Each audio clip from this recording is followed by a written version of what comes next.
Hi, my name is Eric, the Swiss Army Knife, and I'm here to show you how to preventative maintenance in place, not having to take it outside in the yard or whatever you got to do. Preventive maintenance in place where you change the water and clean the filters. And that is for the model number. I'm going to flip it over.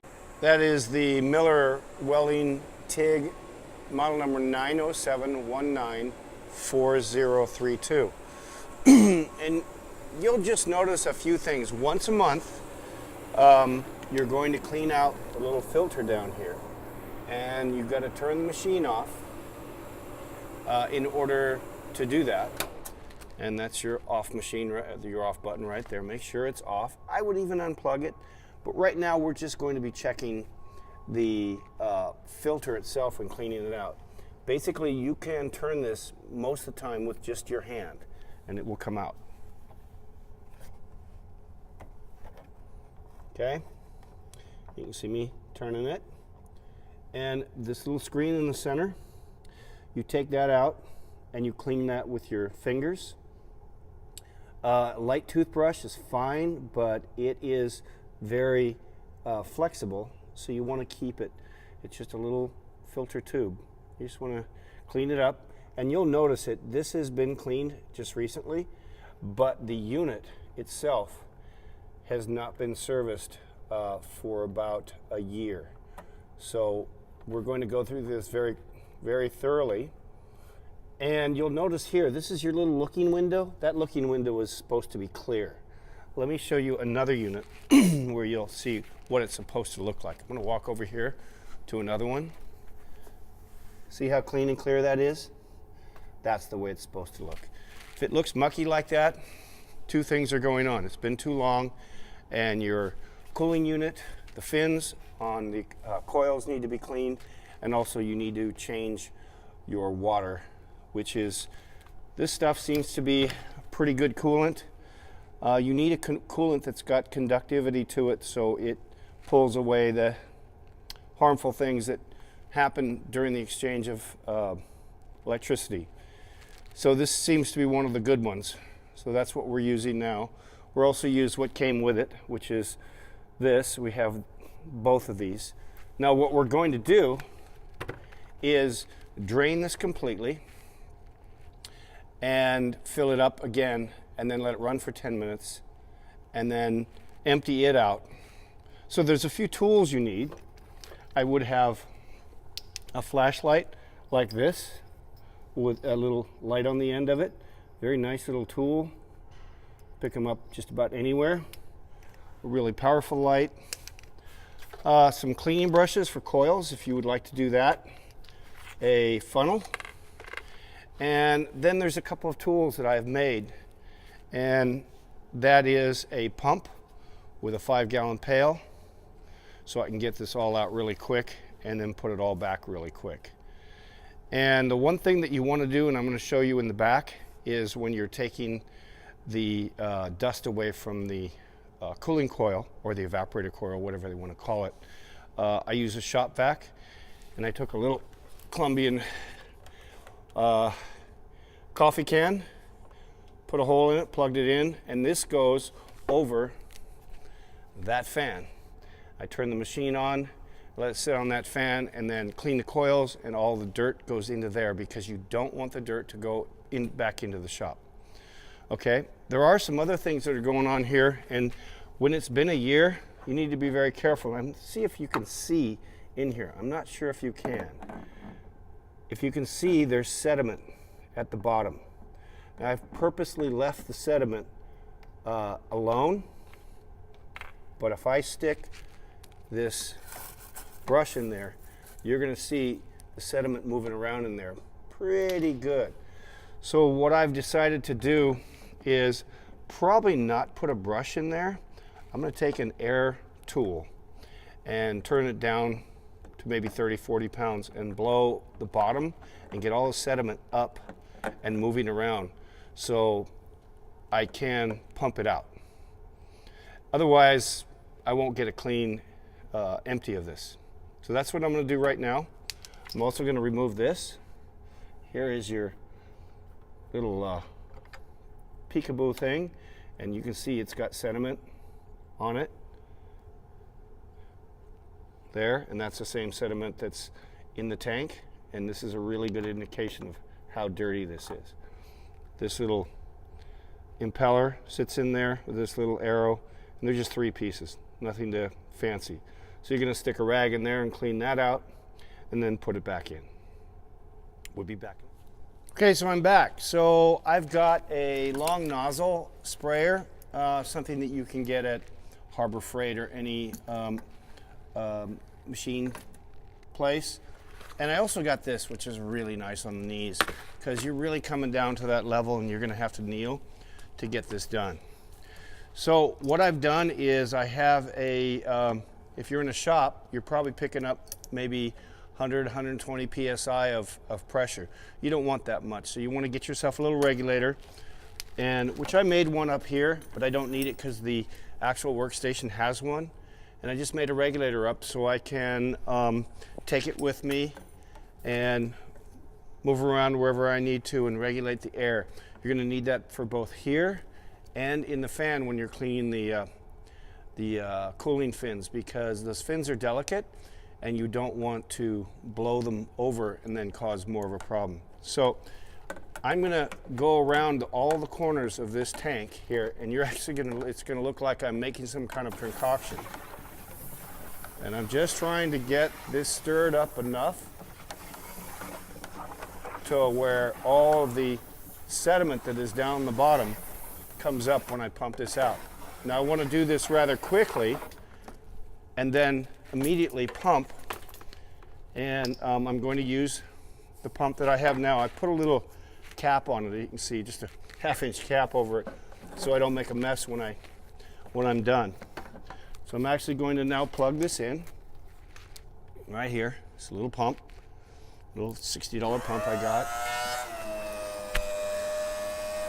And you can see it's pumping into the tank. And it's going to get 3 gallons pretty darn fast. So it's actually a really nice little tool.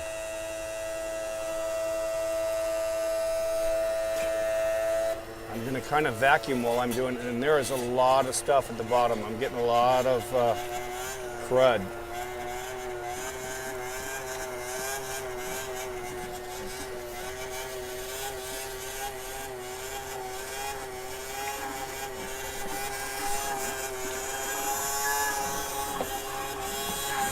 You don't want it to run dry for too long. So that's good. I got everything out. Okay.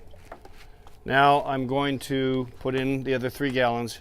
Everybody's watched somebody put in 3 gallons of water, so I'm not going to pain you with that. And I'm back. For a few of you, I thought, well, maybe somebody wants to actually see me put in the water. I'm going to show you just a gallon. Now you're going to put in about 2.5 gallons and maybe a little more, 3 gallons. The way you test this, and it's kind of funny, there's no rocket science to it, so you just put your finger in there that far to your knuckle, and if it's wet, then you're at the right level. Okay, I'll be right back. So we've put the 2.5, almost 3 gallons in there, and I take my knuckle finger in there right at the knuckle and see that I got plenty of water in there. Okay, as long as I get my first knuckle, I'm good. Put the cap on, and we have to run it for 10 minutes, okay? So now are we ready? No, we're not. Remember this cap you took off where the viewing thing is? Don't forget that, or when you turn this on, you're going to have a mess because the water is going to come flying out of there and it's going to probably land in your face. So we're going to clean these 3 items. The impeller. It's not, again, this is not rocket science, but if you've never done it before, it's really nice to have some guidance, okay? And then here, the little arrow that spins around, and it goes in exactly backwards how you took it out. Now what I'm going to do is stick my finger in here and clean this, because after a year, this gets real mucky. You can see it does. You want it to squeak. So we'll put this back in. And that's backwards. So we'll put this in first. And then you set this on top. little spinny thing, and it just all sits there. It's not, it looks like you should have something else to do. No, there's nothing. And then you screw this back in. Check everything, caps are tight and everything. Now you want to turn the power back on and let it run for 10 minutes. And then we're going to evacuate it again. I'm going to do the same thing again. I'm going to spray this with water to get anything else that I might have missed. In the meantime, I'm going to turn the camera off, empty the water, and we'll fill this again, and we're done with this phase, the water changing phase. I'm back. While we're still waiting for the unit to go through its 10 minutes, I wanted to show you something else that might be quite helpful. Just get yourself a Rubbermaid brute can with dolly wheels, and that way you can take and pour from the 5-gallon container into the rolling wheel, and you can pretty much dump that right into your mop sink or wherever it needs to go for this hazardous waste or however you handle this. A lot of people will put it in the sink because it's not hazardous waste, but we treat it as such, so we just put it in here and then just put it in a container, seal it up, send it off. Okay, so I'm back. So now that we've let it run for 10 minutes, we're going to shut it off using the power switch. And we could unplug it, but we're really not doing anything right here that could cause any issues. So it's convenient to leave the switch on. So I'm going to take the cap off again. Now I've lost a little because in the pump, once it gets going, the pump runs and it goes a little bit lower in level.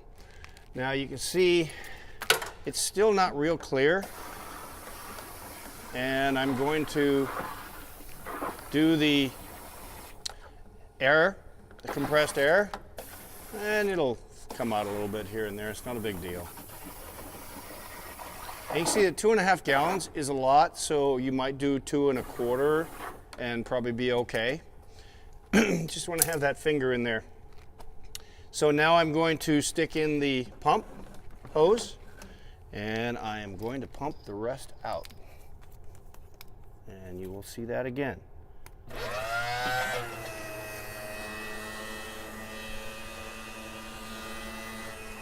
It's still kind of milky, so I'm picking up some stuff in there in the bottom, which really isn't a huge deal, and they don't even say to do anything to the bottom with the aeration and what have you, but I think this does a more thorough job. And you can see as I move it around, I get cruddier.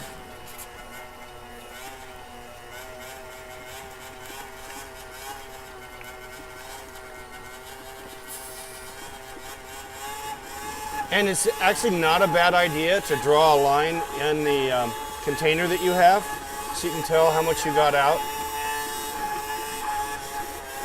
Okay, we're good. Now, I am going to put my little 1/2-inch cap on here that just twists on like that. It's no big deal, but it twists on a nice 5/8 hose. Get everything out of the way. And I'm going to refill it. I'm going to put 2 1/4 gallons in there. I'm really done with this phase, and it's clean, ready to go. Okay, so you've put 3 gallons or 2 3/4 gallons in the unit, and you can just tell by, again, put your finger in there and it's wet. That's good enough. It's not rocket science again, and you're ready to go. You're going to put this cap on, but you know what? It's always good to clean up the water and residue that's on the ground and on any electrical parts before you turn it on, just to be safe. Okay, so just do that first, and I'll put the cap back on, and I'm done. I'm ready to run this and turn it on, but the next phase is cleaning the dust off the coil in the back, and we're going to switch positions and go over there. So we're now looking at the back of the 250 DX TIG welder, and this is actually the cooling coil. It's a 3-section cooling coil, and it looks just like something that would be in an air conditioner or even a transmission radiator in your car. but these fins are very delicate, and it goes 3 deep. You can see how wide it is, and it's connected to this fan over here, which we're going to actually set this coffee cover over on it and turn the unit on, and then blow over here very lightly. We've got it down to like 30-40 pounds, and it's going to get sucked into that can and into, of course, the shop vac that we were talking about earlier. Okay, and that's just a MacGyver thing that we did, and you can do whatever you'd like. If you do it outside, you're fine. You can get everything out, blown out into the air, but I like to collect it. So that's pretty much what we're going to do. So I'm going to go turn the unit back on so the fan is running, and then I'm going to take the long blower and turn the shop vac on, so you won't hear much except for you'll be able to visually see what's happened. Okay?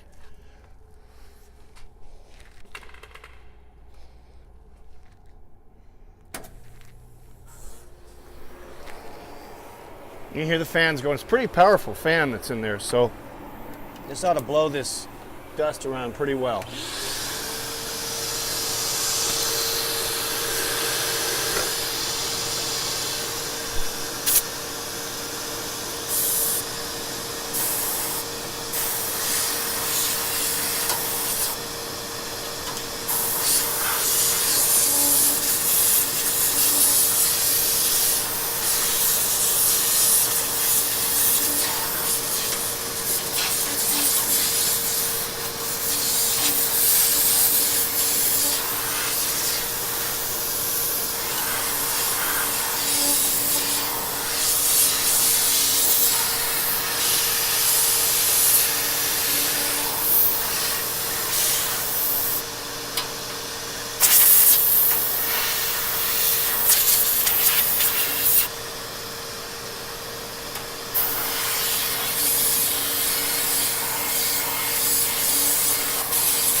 I'm going to show you one other thing that I have up my sleeve that actually helps get some of this junk off here, the dust, and I'll pull the camera back a little bit so you can see it.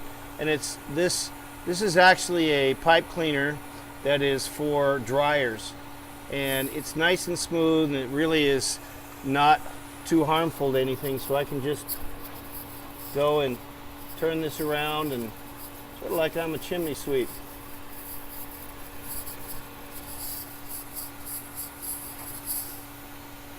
And you see all the little dust particles blow out, and I've got the suction coming over on the other side. So I'm going to blow a little bit more with the air, but I think I got the major amount of issues.